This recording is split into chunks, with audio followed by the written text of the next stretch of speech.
Go! All right, hi, welcome back, Attorney Steve Vondran, and welcome to another exciting video. We are talking today about strike three holdings and a very important tip, and talk a little bit about defaults as well. So let's head right into it. Here's a case from the United States District Court, Northern District of California, Bay Area, San Jose, that kind of thing, Oakland, so forth, Silicon Valley. Here's a case that was filed by Strike 3 Holdings, typical of one of thousands of lawsuits that they filed against a John Doe infringer. They don't really know who the infringer is, and what happens is they end up sending it a subpoena to the ISP. They end up getting the name and address of the subscriber to the account, like the Cox or the Comcast, AT&T, Verizon subscriber, but that doesn't mean that person is the infringer. And that's what the plaintiffs are looking for. This is general legal information only, not legal advice. Here is an interim order. Okay, so this was an order. What happens is some people ask me, what happens if I decide I'm not going to answer the complaint? These copyright infringement complaints for file sharing. What happens? Well, I always tell them it can go to default and then default judgment. Now let's stop right there. I'm going to put a video down in the description area that talks about the difference in federal court about default and the default judgment. To get that final judgment, it is a two-step process in federal court. You have to get the default, and then you get the default judgment. That's when the judge is granting the actual award that will be awarded to the plaintiff, assuming that the court believes the complaint, the well-pled terms of the complaint, as we say. So here was a interim ruling, and I point this out because it's something that is important to be aware of. This case that comes from the Ninth Circuit, that's your California, Arizona, Utah, Montana, Alaska, Hawaii, Seattle, Oregon, Washington, I think I got them, Montana. Anyway, so these are the states within the Ninth Circuit, but this is called the Cobbler Nevada versus Gonzalez case. And in here, what happens is the the plaintiff was seeking a default judgment, and the judge said, well, wait a second here.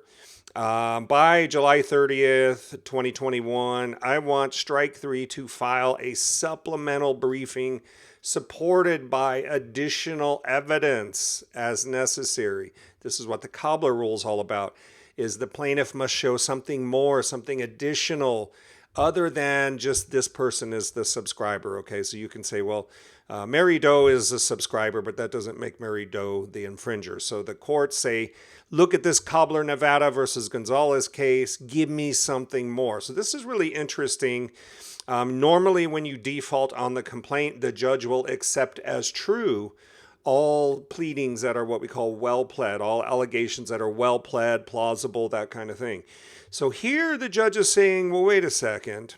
On a motion for default judgment, the court considers, among other things, the merits of Strike 3's substantive claim and the sufficiency of the complaint. Strike 3 shall address the impact, if any, of the Ninth Circuit's decision in Cobbler Nevada versus Gonzalez on the court's consideration of the idle factors. Although the court is not aware of any cases within the Ninth Circuit that have applied Gonzalez in the default judgment context, courts in other circuits have done so, noting a growing weight of authority concluding that a defendant's status as a subscriber of the ISP account associated with the IP address used to infringe a copyright, standing alone, merely makes it possible rather than plausible. Possible, plausible, that it was the defendant who was engaged in the unlawful acts of infringement. Cites a Malibu Media case. We haven't seen much of Malibu Media. They've been gone for a couple years. Last I checked, they had some problems with their legal counsel, but some people say they're coming back. The complaint's allegations indicates that the defendant lives in an apartment, that the IP in question was assigned to the defendant at the residence identified above during at least one date of infringement. However, The record contains no information regarding whether defendant is the sole occupant of the apartment or the sole user of the IP address. Other than in the examples of Strike Three's additional evidence recited in the complaint, such as defendant's background and alleged television show preferences, is what we see a lot of times. What evidence, if any, does Strike excuse me, does Strike Three have to support its conclusion that the defendant is the person who used IP address blank blank blank to infringe on its copyrighted work? So the court wants them to say, give me something more. What do you got? What do you got? And finally here, you can see we're at the end here. Some decisions have questioned the reliability of IP address geolocation technology, such as that what Strike 3 uses. See example, this Malibu Media versus Park case, citing Strike 3 Holdings, DDC, the District of Columbia case, 2018. So the court here, the judge is ordering Judge DeMarchi, what additional evidence, if any, does Strike 3 have regarding its investigation and the reliability of the technology used? So the investigation and the reliability of the technology used in that investigation that led Strike 3 to conclude that defendant is the person who used IP address blank to infringe its copyrighted works.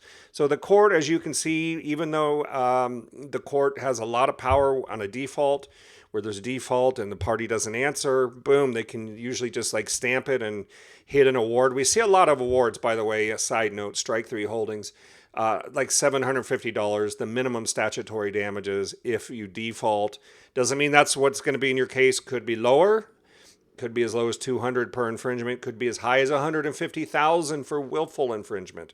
Okay, so the court has the discretion to make the award, but we see a lot of cases at the $750 amount if there's a default. So that's something else to bear in mind. But there you have it.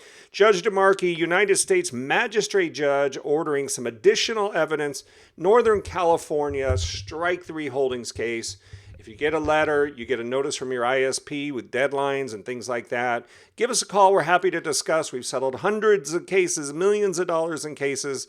And really, when it comes to the state of California, I don't know that there's another firm that is even close to us in regards to the number of cases handled. So there you have it. Hope this has been helpful. General legal information only, not legal advice. The Cobbler rule in action in a default case. I'm going to put down below the default versus default judgment. You might want to watch that.